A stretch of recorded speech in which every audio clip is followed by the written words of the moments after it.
এতে আমরা দেখব যে কোনো অবজেক্টকে কীভাবে নির্দিষ্ট দূরত্বে কপি করা যায়। তো একইভাবে আমাদের লিখতে হবে কমান্ড লাইনে কপি বা সিও লিখলেও কপি কমান্ড কার্যকর হবে। সিও লিখে এন্টার। আমাদের বলছে সিলেক্ট অবজেক্ট, আমাদের অবজেক্টটিকে সিলেক্ট করতে হবে। আমরা অবজেক্টটিকে সিলেক্ট করছি, এন্টার। স্পেসিফাই বেস পয়েন্ট, এখানে আমরা যদি একাধিক চাই সেক্ষেত্রে আমরা এম লিখে এন্টার চাপলে আমরা অনেকগুলো কপি করতে পারবো। তো আমরা যেহেতু একাধিক চাচ্ছি না, একটি যদি চাই সেক্ষেত্রে আমরা জাস্ট বেস পয়েন্ট ধরে আমরা ড্রাগ করব যেদিকে কপি করতে চাই। সাপোজ ডান দিকে কপি করব এবং আমরা এক্ষেত্রে কমান্ড লাইনে লিখব @ শিফট চেপে 2 চাপলে রেট অফ আসবে। আমরা যেহেতু 10 ইঞ্চি দূরে কপি করতে চাই, সো 10 লিখে 10,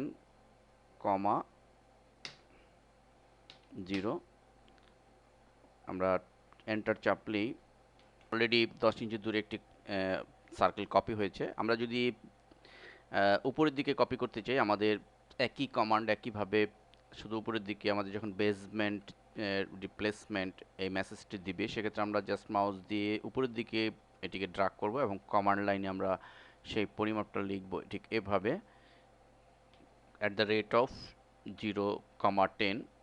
তাহলে আমরা উপরের দিকে কপি করতে পারবো। আমরা যদি নিচের দিকে চাই একই পদ্ধতি, শুধু আমাদের